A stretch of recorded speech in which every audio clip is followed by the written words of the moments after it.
Antigua 2, 10 tree ons laaste altyd op hierdie oukie, as julle nou sien, hy lyk baie soos Antigua 1 se kombuis wat ons ingesit het. Kortstops met die wit, melamine kaste, swart handles, die blinds is vandag ingesit, baie mooi blinds, ek soek hierdie in my huis. As julle sien, fans is in, hulle is gedoen, die enigste ding wat nou nog oor is in hierdie plek, behalwe vir skoonmaak, wat nou gaan gebeur, is die ligte, dit is nog bestel, as dit in is, dan gaan dit gebeur, so ek gaan nie altyd maak na dit nie.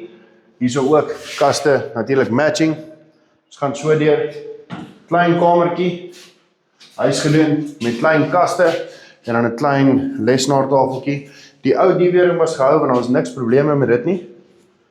Ons gaan hier in, hierdie oudjies moet nou nog weggery word, maar ja, aluminium vensters is in, curtain rails gaan, fan is in, selfde met die kaste, selfde is daar gedoen.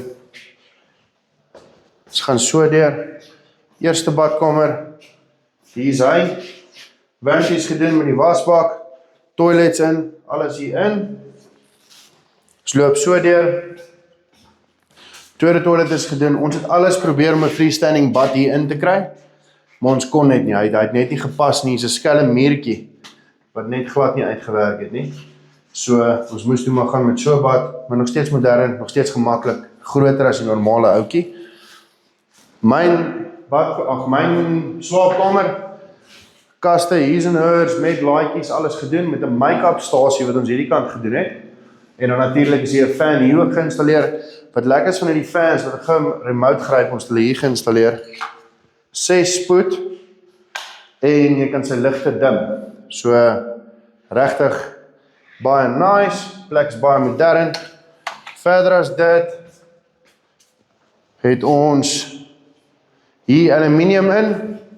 hierdie kant was 'n skuifdeur natuurlik, maar dit was nou vir privaatheid doeleindes, dus het ons dit nie weer gedoen nie, so dit is net vensters nou hier in, met die trapdoor wat terug is, en dan is stekker deur aan daai kant, en dan hier was 'n random gat gewees, daar het ons nou net